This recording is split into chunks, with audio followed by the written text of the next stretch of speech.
Assalamualaikum warahmatullahi wabarakatuh.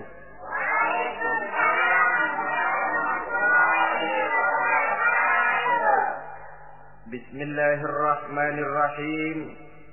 Alhamdulillahi rabbil alamin. Wassalatu wassalamu ala asyrafil anbiya'i wal mursalin, Sayyidina wa maulana Muhammadin wa ala alihi wa ashabihil mujahidin at-tahirin, amma ba'du. Bapak-bapak, ibu-ibu, saudara-saudara kaum muslimin rahimakumullah. Pada pertemuan terdahulu kita telah membicarakan bagaimana memilih jodoh menurut tuntunan agama Islam. Maka pada pertemuan kali ini pembicaraan akan kita tingkatkan kepada bagaimana membina mahligai rumah tangga bahagia dengan menitik beratkan pembicaraan kepada kewajiban bersama baik sebagai suami maupun sebagai istri. Banyak rumah tangga bahagia tercapai apa yang menjadi cita-cita dan tujuan.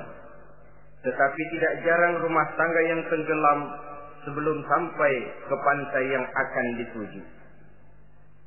Pada saat-saat perkenalan seseorang dalam usahanya mencari jodoh, dia merasa bahwa pasangannya itulah yang akan memberikan kebahagiaan kepadanya. Hari-hari di mana terjadi pertemuan selalu menjanjikan dan menyanyikan keindahan. Bahkan sehari tak bertemu rasa seminggu, seminggu tidak bertemu rasa sebulan, sebulan tidak ketemu pingsan. Tidak ada tanda-tanda sesuatu itu akan menjemukan. Namun setelah memasuki kehidupan bahtera berumah tangga, baru beberapa bulan saja atau baru beberapa tahun saja, semua impian tadi sirna dan musnah. Bahagia yang disangka, sengsara yang datang menimpa. Keindahan yang diharap, malah kemalangan yang tumbuh. Hal ini disebabkan orang tidak meresapi hikmah daripada kehidupan berumah tangga, tidak menyadari tanggung jawab dan kewajiban yang akan berbuntut tidak timbulnya saling pengertian, dan pada akhirnya tidak akan tumbuh ketenangan di dalam rumah tangga itu. Bukankah kewajiban akan saling memberikan pengertian, pengertian membawa ketenangan, dan ketenangan adalah tangga utama untuk mencapai rumah tangga bahagia. Oleh karena itu kita mulai saja dengan kewajiban sebagai seorang suami di dalam memimpin rumah tangga bahagia ini. Yang pertama, kewajiban seorang suami ialah mempergauli istrinya dengan baik. Setiap suami, manakala selesai dia mengucapkan ijab dan qabul di hadapan tuan pengulu atau tuan qadhi, maka ia pun mengucapkan sighat ta'liq yang berisi perjanjian dari seorang suami bahwa ia akan mempergauli istrinya dengan baik, muasyarah bil ma'ruf menurut tuntunan syariat agama Islam. Walaupun janji itu pada zahirnya diucapkan di hadapan tuan pengulu, namun pada hakikatnya itu merupakan janji seorang muslim kepada Allah Subhanahu wa taala. Ini tidak lain karena nikah dalam pandangan Islam merupakan sesuatu yang sakral, merupakan sesuatu yang suci dan bagian daripada ibadah kepada Allah Subhanahu wa taala. Dalam surah An-Nisa ayat 19, Allah Subhanahu wa taala memberikan bimbingan. Ya ayyuhalladzina amanu la yahillu lakum an tarisun nisaa karha. Hai orang-orang yang beriman, tidak dibolehkan bagi kamu mengambil perempuan secara paksa. Dengan kata lain, pernikahan harus dilaksanakan atas dasar suka sama suka. Tidak ada pihak yang terpaksa dan tidak ada pula pihak yang dipaksa. Kita hidup tidak lagi di satu zaman seperti zamannya Siti Nurbaya. Walaupun barangkali cinta memang bisa timbul setelah pernikahan, tetapi akan lebih baik kalau sebelumnya telah diawali dengan saling kenal mengenal, saling memahami latar belakang masing-masing untuk memudahkan timbulnya saling pengertian. Wala ta'diluhunna litadhhabu bi ba'di ma ataitumuhunna illa an ya'tina bi fahishatin mubayyinah. Dan jangan kamu mempersulit mereka karena ingin mengambil kembali sebagian dari apa yang telah engkau berikan kepada mereka, kecuali apabila mereka telah nyata-nyata melakukan perbuatan-perbuatan yang keji. Wa ashiruhunna bil ma'ruf, dan pergaulilah istri-istrimu itu dengan baik. Fa in karihtumuhunna, kalau kamu merasa tidak suka kepadanya, bersabarlah. Fa asa an takrahu syai'an wa yaj'alallahu fihi khairan katsira, karena boleh jadi kamu tidak menyukai sesuatu, padahal Allah menjadikan di dalam sesuatu yang kamu tidak sukai itu kebaikan yang banyak bagimu. Ini merupakan tuntunan umum betapa seorang suami harus mempergauli istrinya dengan baik, muasyarah bil ma'ruf, menurut tuntunan syariat agama Islam. Karena bagaimanapun hak milik seorang suami terhadap istrinya adalah milkul manfaat, milik untuk mengambil manfaat, bukan milkul mutlak seperti seorang memelihara budak umpamanya, yang bisa dihitam putihkan, bisa dijungkir balikan, bisa diperlakukan sekehendaknya. Itu bertentangan dengan tuntunan agama kita. Adalah kewajiban seorang suami mempergauli istrinya dengan baik. Kemudian yang kedua, seorang suami harus menaruh perhatian, menjaga kehormatan, dan bila perlu turut membantu dan menolong pekerjaan istrinya. Menaruh perhatian sampai kepada hal-hal yang kecil, sehingga si istri merasa bahwa dia mendapat perhatian. Ada dia mengadu, ada tempat dia melarikan persoalan, ada tempat dia bercerita. Sejak dari tingkah laku, berpakaian, berperhiasan, make up, dan lain sebagainya. Karena tanpa ada perhatian dari seorang suami, biasanya istri akan menjadi malas, baik untuk bersolek, baik untuk membina dan mengatur rumah tangga, dan lain sebagainya. Apalagi tidak berat lidah untuk memuji perbuatan baik yang dilakukan istrinya, dan tidak mencela secara langsung perbuatan-perbuatan salah yang dilakukan oleh istrinya. Dia bisa menegur secara bijaksana dan dewasa. Saudara-saudara kaum muslimin, seorang sahabat bernama Salman Al-Farisi mempunyai adik perempuan yang kawin dengan Abi Dzar Al-Ghifari. Satu hari Salman datang menengoki adik perempuan ini di rumahnya. Dilihatnya adiknya, rambutnya acak-acakan, pakaiannya kumuh, pendeknya nggak enak dilihat. Salman memberikan nasihat, kau bersoleklah sedikit supaya suamimu betah di rumah. Kata istrinya, untuk siapa saya bersolek? Ya tentu untuk siapa lagi kalau bukan untuk suamimu. Kata adiknya, percuma saja, suami saya jarang di rumah. Kemana? Di masjid terus. Salman mengadukan hal ini kepada baginda Rasul, lalu baginda Rasul mengatakan, inna likulli syai'in haqqun, segala sesuatu ada haknya. Allah ada haknya untuk disembah, istri pun mempunyai hak untuk dipenuhi. Melalaikan salah satu hak berarti melakukan kezaliman. Di sini kita melihat fungsi, karena kurangnya perhatian Abi Dzar Al-Ghifari terhadap istrinya akan mengakibatkan kemalasan si istri untuk mendandani dirinya sendiri. Dengan mendapat perhatian, apalagi tidak berat lidah, maka kegairahan dalam kehidupan berumah tangga rasa-rasanya akan sangat mudah terwujud. Kalau suaminya bersolek, kalau istrinya bersolek, kata suaminya, kau memang pandai milih warna. Walaupun barangkali warnanya norak betul. Tapi kalau pada saat itu seorang suami jujur, kan akan timbul pertengkaran. Kadang-kadang Istri bersolek, suami apa katanya? Lu sih dandan mangga dandan sama. Ini kan sudah tidak menghargai, tidak menaruh perhatian. Udah dah, dandan nggak dandan sama, gue kenyang melihatnya. Saudara hadirin yang saya muliakan, tidak menaruh perhatian. Sehingga si istri merasa tidak diperhatikan. Nah kalau sudah tidak diperhatikan, lihat saja. Jangankan dalam contoh seperti berumah tangga, apa saja. Seorang anak kalau sudah tidak merasa diperhatikan oleh orang tuanya, dia akan sewenang-wenang. Begitu juga seorang pegawai kalau sudah tidak merasa diperhatikan oleh atasannya, semaunya kerja.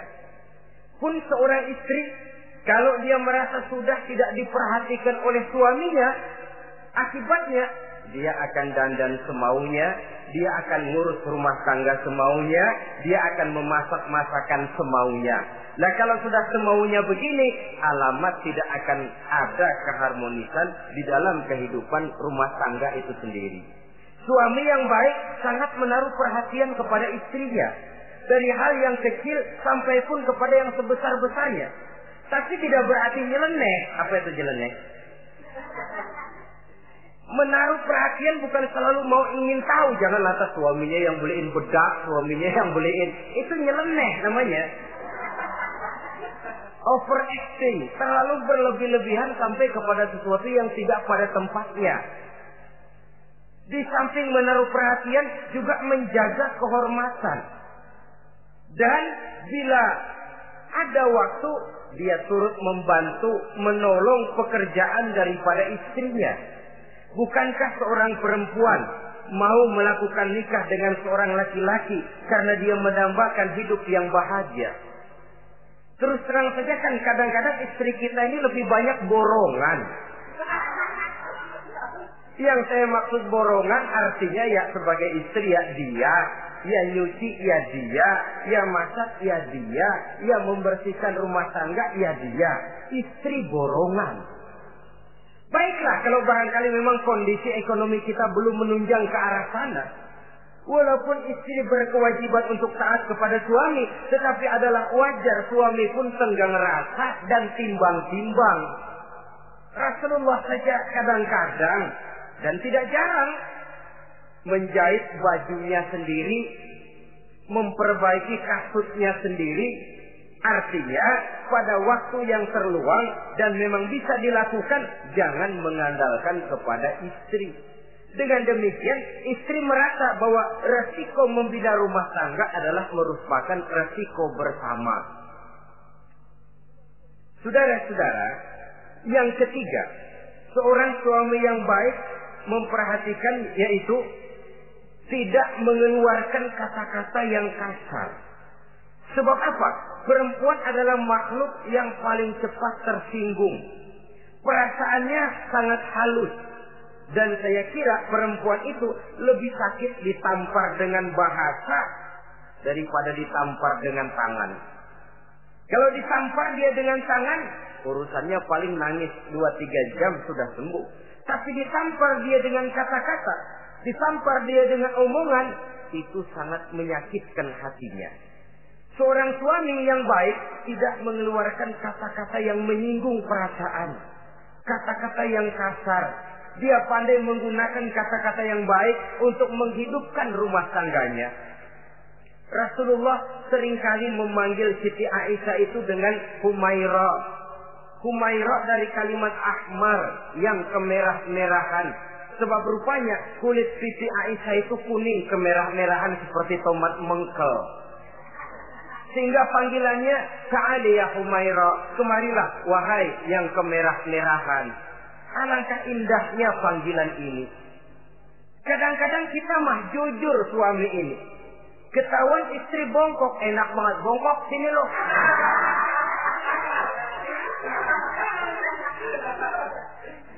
Jujur tapi nyakitin. Saudara-saudara, kadang-kadang inilah ya, bahasa perbuatan sangat besar pengaruhnya dalam menciptakan keharmonisan di rumah tangga. Pacaran mah manggilnya yang, Mau kemana yang? Udah endah aja udah. Begitu berumah tangga masih indah kakanda. Punya anak satu, bapaknya anak-anak. Punya anak dua, bapak lo. Sudah 3 anaknya, bapak hilang eluh manggilnya. Panggilan ini mengalami pergeseran. Nah begitu juga suami. Ketika pacaran bukan main. Ketika baru melakukan akad nikah sedang honeymoon bulan madu, asik betul. Kemana-mana selalu bersama. Kondangan selalu bersama. Resepsi pergi bersama. Jalan bergandengan tangan. Istri sedikit terpeleset. Khawatir bukan main. Hati-hati yang.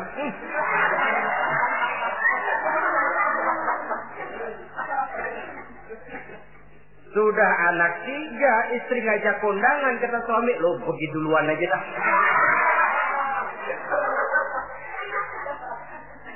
Pulang kondangan, istri laporan, bang saya kepleset. Emang lu mau mampus?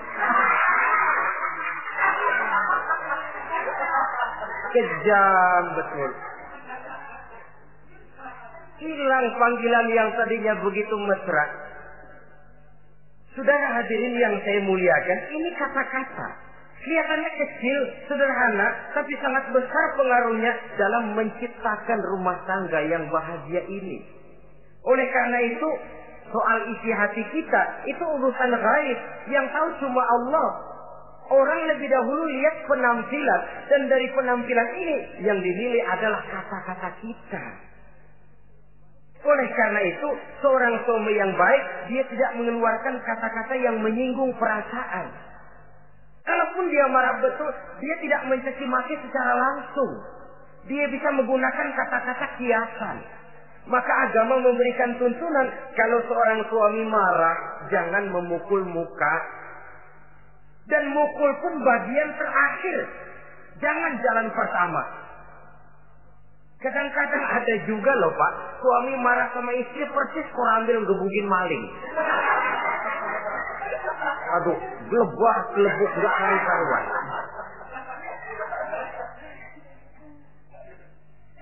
Jangan, kata agama, kalau kau memang ya melihat tingkah laku istrimu yang tidak enak, tegur dengan kata-kata lemah lembut. Lemah lembut tidak bisa, sedikit keras. Sedikit keras masih nekat, bentak.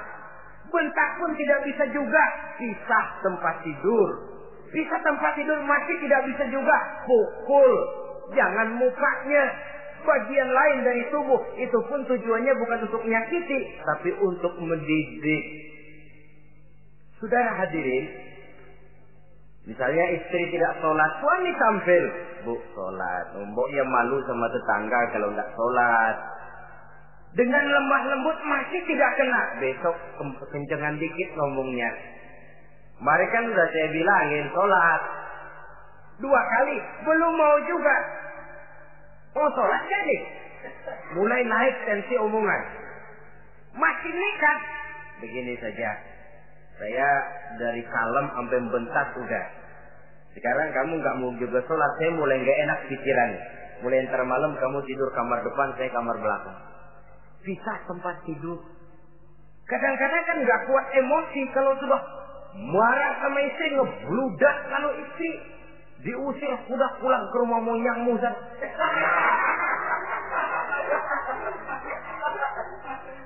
Kata agama jangan, pisah tempat tidur saja. Sudah, kamu tidur kamar depan, saya kamar belakang. Pisah tempat tidur. Kenapa? Nanti malam kalau hujan turun, pikiran berubah, berasa perlu, tinggal pindah kamar. Secara psikologis, saudara-saudara. Jadi melalui processing.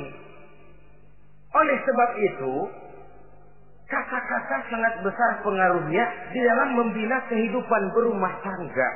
Seorang suami yang baik tidak mengeluarkan kata-kata yang bisa menyinggung istrinya. Sebaliknya, istri pun demikian. Tidak mengeluarkan kata-kata yang bisa menyinggung perasaan suaminya. Sebab lebih dosa besar kata-kata suami istri yang menyinggung suaminya, walaupun sama dosanya ya. Tapi lebih besar ketersinggungan seorang suami ketimbang seorang istri ini. Namun agama memberikan tuntunan suami lebih dahulu yang diajarkan. Jangan mengeluarkan kata-kata yang bisa menyinggung perasaan. Baik itu menyangkut dandanan istri, caranya pakaian, caranya jalan, ataupun masakannya. Masakannya sekalipun tidak kita sukai, ya ndak usah. Misalnya sayur keasinan, begitu dicobain menteleng mata pelatat, melotot keasinan. Ndak usah lantas tolak pinggang, lu masak melotot ya. Ndak usah. Saudara hadirin yang saya muliakan, jadi itu dari segi masakan.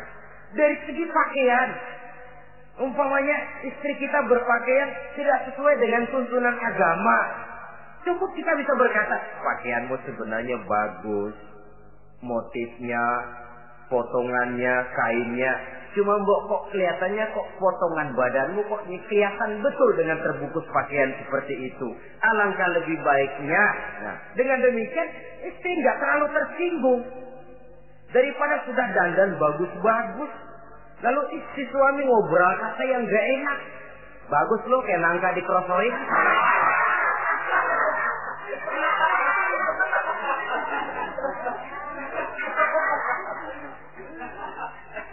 Allahu Akbar. Istri tentu saja tersinggung. Atau dia pakai bedak berlebihan. Ya tentu dia pun begitu karena ingin ada kebanggaan suami jalan dengan dia merasa bangga. Tapi over. Bedaknya berlebihan, lipstiknya berlebihan. Suami usil, begitu mau berangkat kondangan istrinya keluar nanya mau main topeng monyet di mana?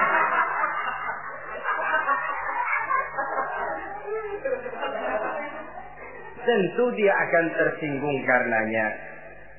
Jadi saudara-saudara, ini yang ketiga. Yang keempat, seorang suami yang baik jangan memberikan pekerjaan di luar batas kemampuan istrinya. Loh, tugas istri itu nyaris 1 kali 24 jam. Seorang suami bagaimanapun payah dia bekerja, pulang dia bisa istirahat, tidur malam dia bisa tidur dengan nyenyak. Tapi seorang istri, apalagi dia punya anak kecil, bayi misalnya, itu nyaris jam kerjanya 1 kali 24 jam. Sejak bangun tidur sampai tidur lagi, bahkan tidurnya pun selalu diusik oleh anaknya. Anaknya kalem, bapaknya ngusik.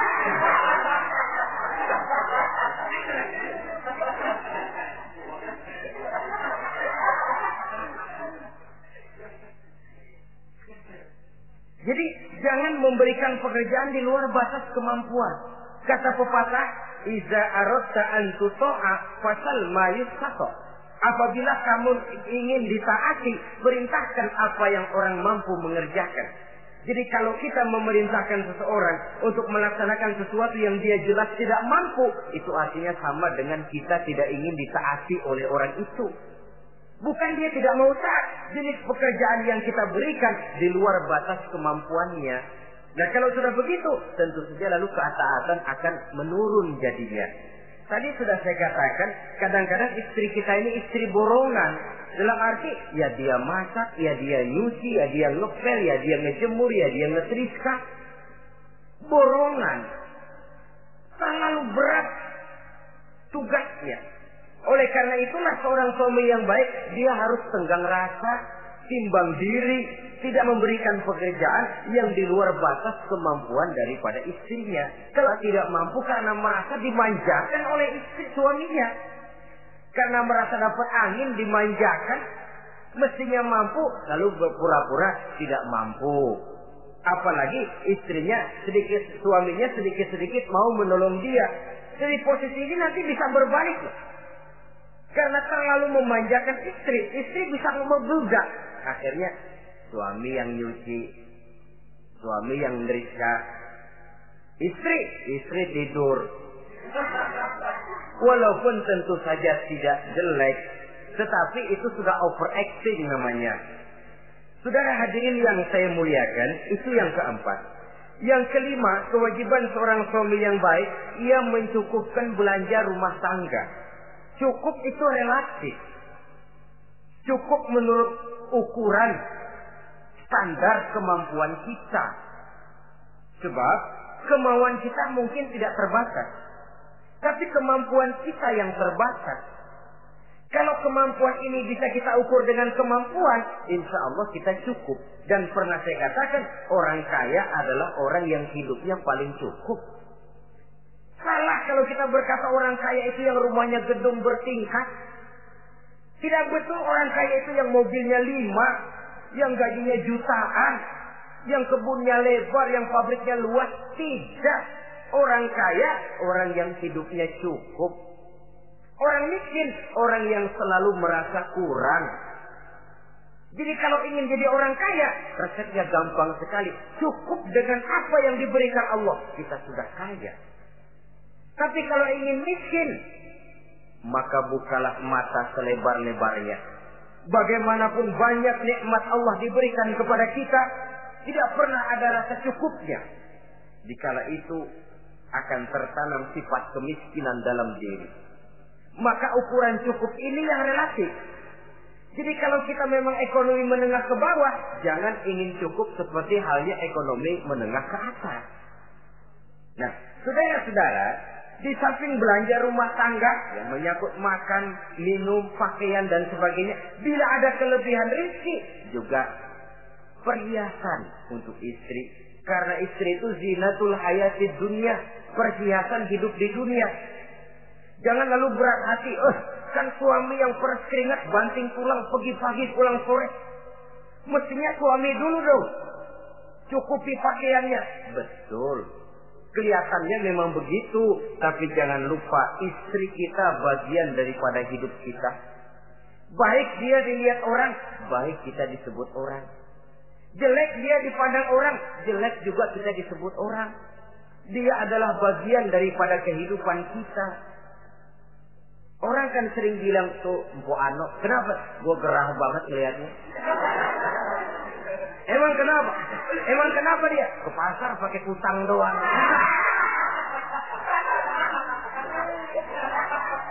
Kata temennya, terang aja dia kan binnya si Meun itu. Si Meun yang nggak tahu apa-apa ikut kesebut-sebut. Istri adalah bagian daripada kehidupan kita. Zolim seorang suami mentang-mentang dia merasa dia yang cari duit, lalu buat dirinya dia beli pakaian yang mahal-mahal. Istrinya cuma nggak karung doang dipakai. Istri adalah bagian daripada hidup kita. Baik dia dilihat orang, baik kita disebut orang. Jelek dia dilihat orang, akan jelek juga kita jadi pembicaraan orang. Ini tidak lain karena dia merupakan perhiasan bagi suami dan bagian daripada kehidupan seorang suami.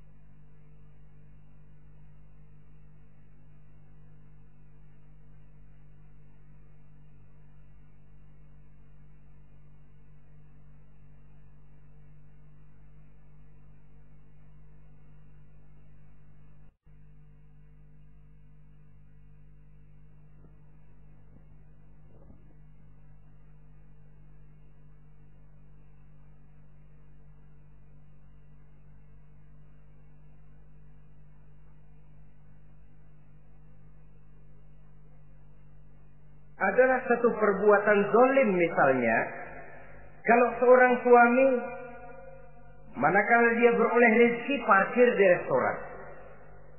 Kalau tidak ada duit baru dia pulang ke rumah. Sementara dia enak makan makanan yang serba nikmat dan lezat di restoran yang serba ada, istrinya di rumah cukup kangkung saja sama toge.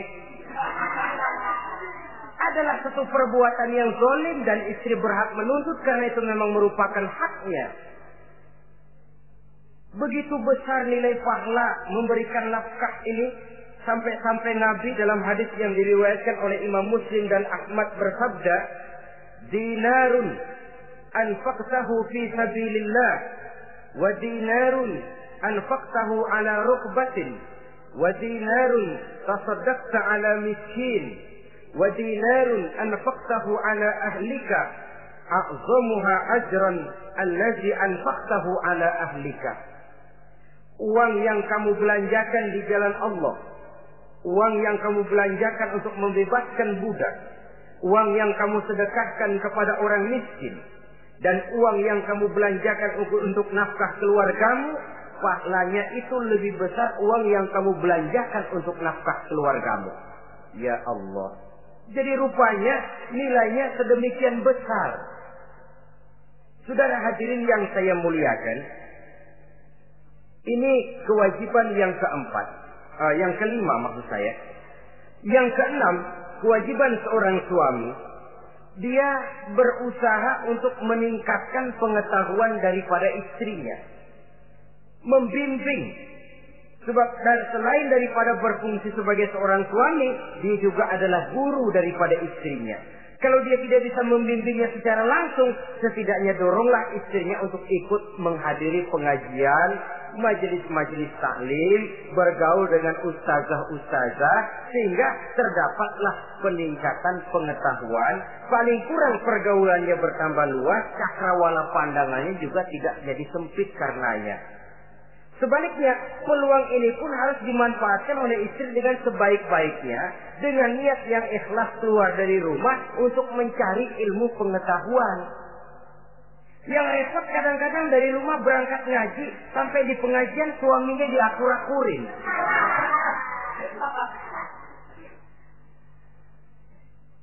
Atau tetangganya jadi bahan gunjingan. Ngajinya cuma setengah jam, ngomongin orangnya sejam setengah. Ini malaikat bingung, kacau amat ya orang. Ini yang kadang-kadang menimbulkan hal-hal yang negatif, padahal keluarnya dari majelis taklim, keluarnya dari pengajian. Tapi karena di pengajian yang dilihat adalah gelang temennya, anting temennya, rantai temennya, lalu walaupun nggak tahu belaga, tahu baru dapat berita burung, katanya si Anu, oh iya anu.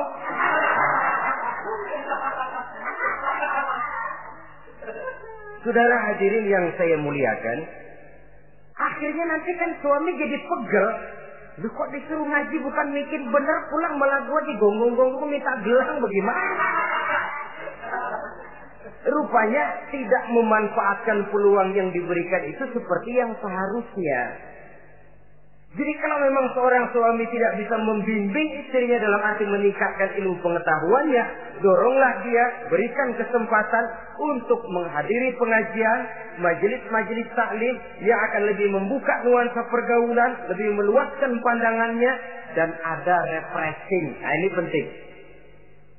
Apakah kita suami ini pernah membayangkan bagaimana kalau kita 1 kali 24 jam mesti ada di rumah saja? Tiap hari menghadapi yang itu juga. Apa tidak timbul kejenuhan? Kalau kita begitu, apa istri kita juga tidak begitu? Karena itu sangat bijaksana kalau ada waktu luang, Boya ajaklah istri dan anak-anak makan di rumah makan. Kalau ada kelebihan rezeki loh ini ya. Tapi jangan maksa-maksa. Karena terlalu ingin lalu ngutang dulu sama temen. Itu juga nggak betul. Niatnya baik, cuma ngutangnya itu nanti yang jadi nggak betul. Ya, refreshing, relax, santai. Apa itu ke Taman Safari, apa itu ke Bogor. Supaya istri ini merasa ada selingan dalam hidup. Tidak jenuh, tidak monoton. So, kalau dia jenuh, akhirnya kan wah, ublek-ublek di depan dapur mulu.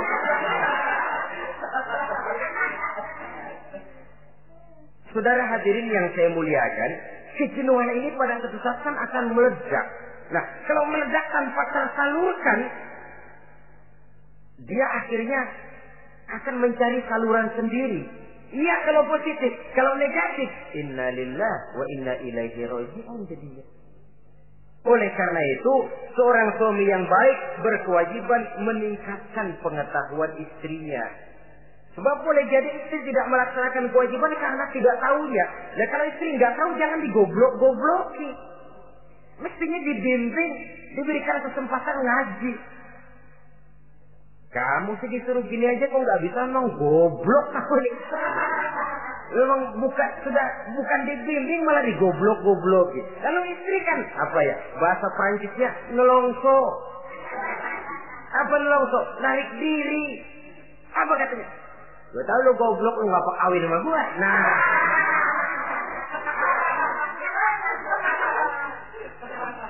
Atau pada kata yang lebih gak enak, gue digoblok-goblokin juga, dipakai juga. Nah.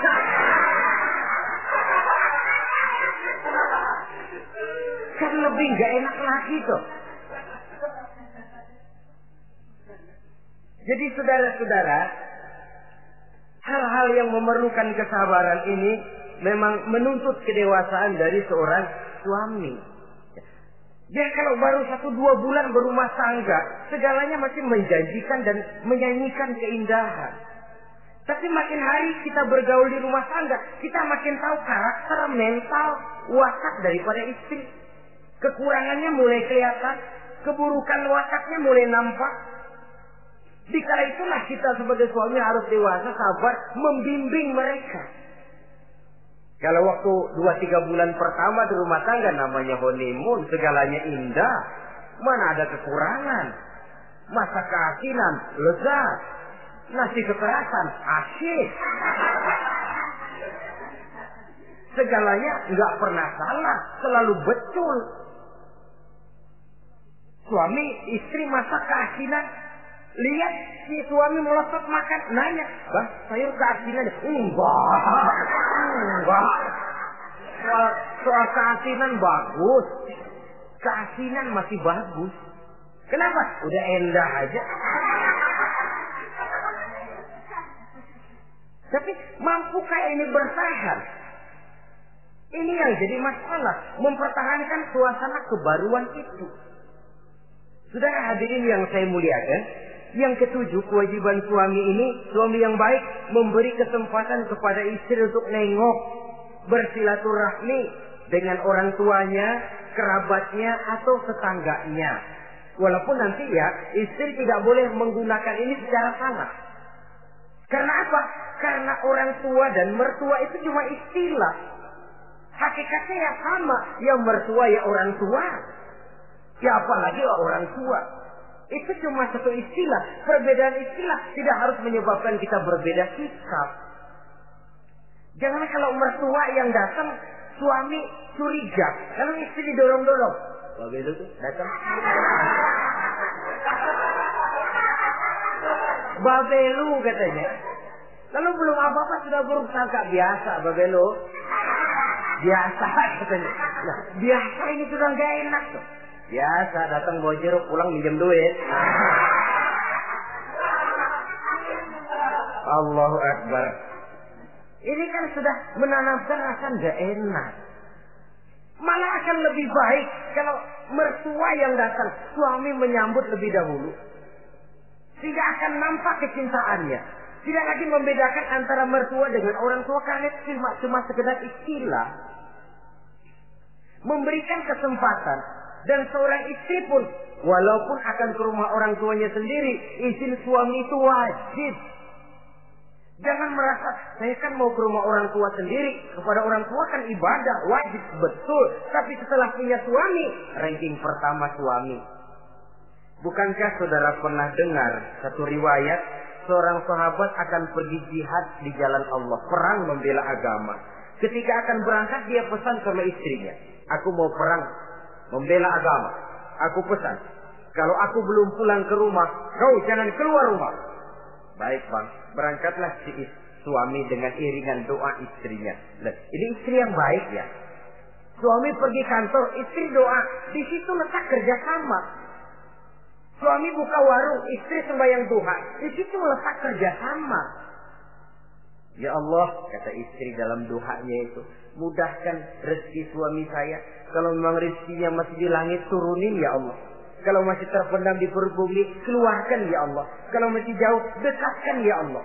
Ikhlas melepas suami dengan iringan doa. Suami pun berusaha, lulapan terasa jalannya. Tapi kalau dari berangkat keluar rumah sudah dilepas oleh bemo. Tahu bemo? Moyo. Itu suami berangkat juga hatinya sudah kusut. Sudah tidak dilepas dengan doa. Lalu istri juga barangkali suaminya berangkatnya dumel. Ya, jangan dikasih rezeki dah Tuhan, tadi dikasih rezeki gak kawin lagi. Nah.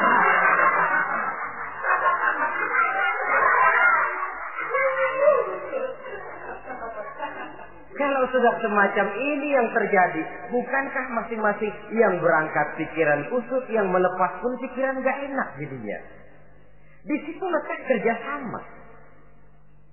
Saudara hadirin, setelah suaminya ini pergi, datang utusan dari orang tua si istri tadi. Assalamualaikum Bu. Waalaikumsalam. Ada apa? Orang tua ibu sakit keras, ibu diminta datang. Ya Allah, suami saya baru saja berangkat. Istri suami saya bilang kalau dia belum pulang perang, saya nggak boleh keluar dari rumah. Tolong sampaikan maaf saya kepada orang tua saya belum bisa datang karena suami saya pesan begitu. Pulang utusan ini. Besok balik lagi. Gimana? Aduh Bu, orang tua ibu makin parah.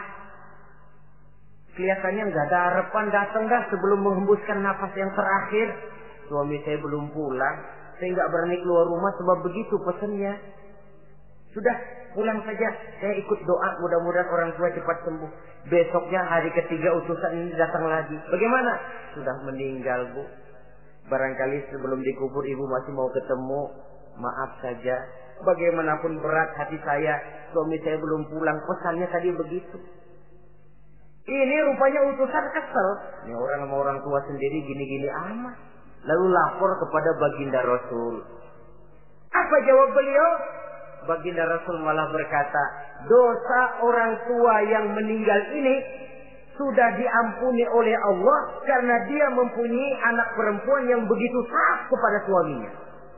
Allahu Akbar. Jadi ketaatannya kepada suaminya ini diberikan satu ganjaran oleh Allah mengampuni dosa orang tuanya yang sudah meninggal ini. Jadi jangan merasa mentang-mentang mau ke rumah orang tua sendiri selonong boy. Selonong boy, masa bodoh laki mau tahu nggak tahu, pokoknya gua ke rumah orang tua gua sendiri. Jangan lupa setelah berumah tangga, ranking urutan pertama suami, setelah itu barulah orang tua. Saudara hadirin yang saya muliakan, begitu juga istri yang baik mendapat izin dari suaminya. Bu, tolong ambilin uang di dompet. Sudah izin. Istri yang baik, dompet-dompetnya dibawain. Ini saja Bang, ambil sendiri. Nanti saya ambil 10.000, merasa kurang 20.000, lagi ambil saja sendirilah. Lain dengan istri yang nyelongcong, laki pergi mandi, dompet acak-acakan.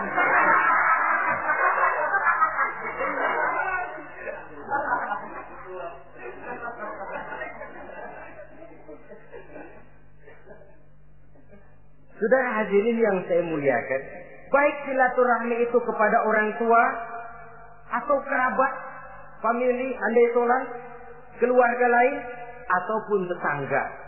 Tetangga itu perlu sepanjang dia menghasilkan nilai-nilai positif. Karena memang kita makhluk bermasyarakat. Yang tidak boleh kalau dengan bertetangga itu lalu menghasilkan hal-hal yang negatif. Saudara hadirin, yang ke-8, seorang suami yang baik wajib bersikap lapang dada dan sabar menghadapi kekurangan-kekurangan yang ada pada istrinya. Lapang dada dan sabar. Sebab memang membangun manusia itu lebih sulit dari membangun jembatan. Kalau memperbaiki jembatan mungkin seminggu 2 minggu selesai. Tapi memperbaiki watak seseorang memerlukan waktu lama. Prosesnya diperlukan kesabaran, sikap lapang dada dan sebagainya. Seorang suami harus bersikap lapang dada dan sabar menghadapi kekurangan-kekurangan yang ada pada istrinya. Dan kekurangan-kekurangan itu tidak harus dia ceritakan kepada yang lain. Kan ada toh kadang-kadang Suami kalau ngobrol sama temennya, kekurangan istrinya jadi topik diskusi. Ini gue payah banget dah. Lu nggak ada yang nanya, istrinya dipayahin di mana-mana. Kayaknya nggak malu. Mengorek aib sendiri kan menepuk air di dulang, toh itu artinya. Kalau aib istri kita ceritakan di mana-mana, bukankah artinya kita juga menceritakan aib kita sendiri? Karena istri bagian daripada kehidupan kita. Sebagaimanapun seorang istri tidak wajar menceritakan aib dan kekurangan suaminya di mana-mana. Malah dia harus menutupi. Malah kelemahan-kelemahan dan kekurangan suaminya harus dia jaga. Dia tetap bangga. Di mata saya, suami saya adalah Arjuna yang tidak punya kekurangan apa-apa. Kalaupun orang bawakan berita, tidak betul itu. Walaupun hatinya panas, tapi dia masih bisa menunjukkan wajah yang sejuk, senyum dalam hati yang panas. Sebab saudara-saudara, apabila kita tidak punya filter, ini kadang-kadang kita mau tenang, kita bisa dibakar oleh yang lain. Tapi kalau ada filter, kita bisa menyaring, boya masa iya. Sehingga dengan demikian, sikap lapang dada dan kesabaran ini, walaupun diutamakan adalah merupakan kewajiban suami, juga sekaligus merupakan imbangan daripada si istri. Nah, kemudian yang ke-9, seorang suami wajib berpenampilan bersih dan rapi di hadapan istrinya. Sehingga tanpa anggun. Anggun ini lalu menimbulkan wibawa. Nah, dari wibawa lahir rasa hormat. Tapi kalau suami di depan istrinya kelihatan butut, rebek, jelek, belek,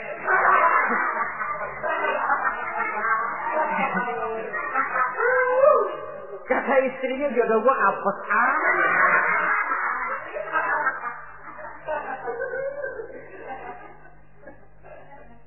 tidak akan timbul kewibawaan. Nah, kalau sudah tidak timbul wibawa, dia bagaimana si istri itu akan merasa dia wajib taat kepada suami. Saudara hadirin yang saya muliakan, jadi ternyata penampilan bukan cuma kewajiban istri, seorang suami juga harus mengimbangi itu. Sehingga dengan demikian keterasian dalam kehidupan di rumah tangga itu akan terasa jadinya. Nah, inilah pada prinsipnya kewajiban daripada suami. Lalu kemudian apa kewajiban istri? Yang pertama, saudara-saudara, terutama ibu-ibu tentu, istri itu berkewajiban untuk taat dan patuh kepada suaminya. Sepanjang perintah suaminya itu tidak untuk bermaksiat kepada Allah. Jangankan amalan yang mubah, amalan yang sunnah saja tidak diizinkan oleh suami, masih dikerjakan oleh istrinya. Dosa. Itu amalan sunnah. Misal saja ini ya. Suami kebetulan ngambil cuti. Hari Senin ada di rumah.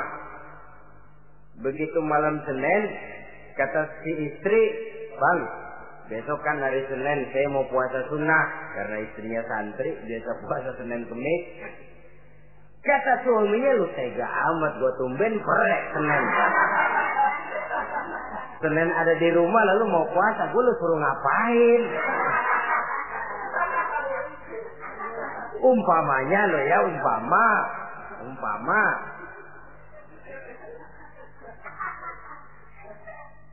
Lalu tanpa izin si suami, istri puasa juga, puasa sunnah. Bukan saja tidak mendapat pahala, malah dosa hukumnya. Ini amalan sunnah. Apalagi tibang pergi arisan. Apalagi tibang pergi tetangga. Amalan sunnah tidak mendapat izin daripada si suami, dosa untuk dikerjakan. Dengan pertimbangan tadi, dia tumben cuti hari Senin. Istri dadakan puasa, lah suami nganggur total.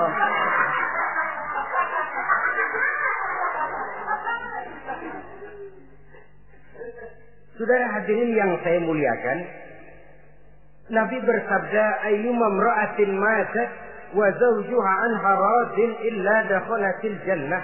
Apabila seorang istri, seorang perempuan meninggal dunia, suaminya ridho kepadanya, maka perempuan itu pasti masuk surga.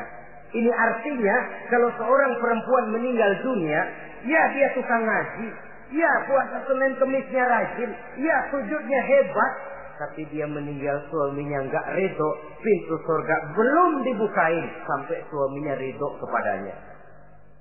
Ini begitu besar kewajiban untuk taat. Nah, di sini suami wajib ngimbangi. Jangan mentang-mentang istri wajib taat, lalu suami overacting, kerjanya cuma tulak pinggang sama nunjuk. Lo, kalau gue bilang nyungsep. Ya enggak. Contoh dari baginda Nabi tadi sendiri kok, beliau itu menjahit bajunya, memperbaiki kasusnya. Yang bisa, ya kerjakan, nggak usah ngandeli. Saudara hadirin, yang kedua, seorang istri berkewajiban untuk memperlihatkan budi pekerti yang baik kepada suaminya. Lah, budi pekerti itu yang baik yang bagaimana? Yang diisyaratkan oleh Nabi. Apa kata beliau? Khairun nisa, perempuan yang baik ialah man sarratka iza absorta, yaitu yang mengembirakan kamu apabila kamu memandang kepadanya. Satu. Ini termasuk budi pekerti yang baik. Apabila dipandang oleh suaminya, dia pandai menyenangkan, menggembirakan hati suaminya. Jadi, tolong ibu-ibu, jadilah istri yang siap pakai. Nah, itu tuh. Itu istilahnya. Anytime already, standby. Ya. Apabila dipandang, dia sanggup menggembirakan hati suaminya. Suami pulang dari pasar dagang rugi, istrinya tampil. Itulah bang romantikanya dagang. Mboya sekali-sekali rugi. Apa mboya selalu untung? Gelombang laut saja pasang surut. Lah suami kan merasa ada air penyejuk. Ini termasuk menggembirakan. Jangan suami sudah pulang dari pasar rugi, mikul panjang, ngos-ngosan sampai rumah istri keramat. Lasar lu laki goblok. Dagang pakai rugi. Ini kan suami sudah di pasar rugi, sampai rumah digoblok-goblokin. Nah itu nanti ya efeknya, suami itu kalau sudah istri nggak menyenangkan hatinya di rumah, si suami itu kena penyakit yang istilah sekarang ini penyakit broken home. Nah penyakit nggak betah di rumah. Mestinya dia kumpul di rumah, dadakan di pos ansik ya kongkok. Sampai subuh lagi, sampai subuh. Sampai subuh. Saudara hadirin yang saya muliakan. Pandai menggembirakan, menjadi penghibur. Usaha suami gagal, dagangnya rugi. Gairahnya bekerja menurun. Di saat itu istri tampil jadi pengimbang yang baik. Sehingga dengan demikian istri suami lalu merasa ada sedikit air penyejuk. Apabila dipandang, dia pandai menyenangkan hati suaminya. Bagus kalau seorang istri pada saat ada suaminya di rumah dia berdandan, dan suaminya tidak di rumah dia apa adanya. Dan keliru besar, sebab dandannya seorang istri dengan niat untuk menyenangkan hati suaminya merupakan ibadah. Saudara hadirin, ciri yang kedua dari budi pekerti yang baik seorang istri itu apa? Wa tuti'aka iza amarta. Kalau diperintah, dia taat kepadamu. Diperintah, dia taat sepanjang perintah itu tidak untuk bermaksiat kepada Allah.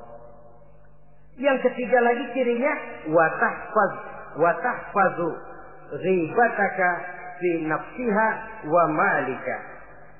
Dia dapat menjaga diri baik pada waktu kamu tidak ada, baik menjaga dirinya sendiri ataupun menjaga hartamu.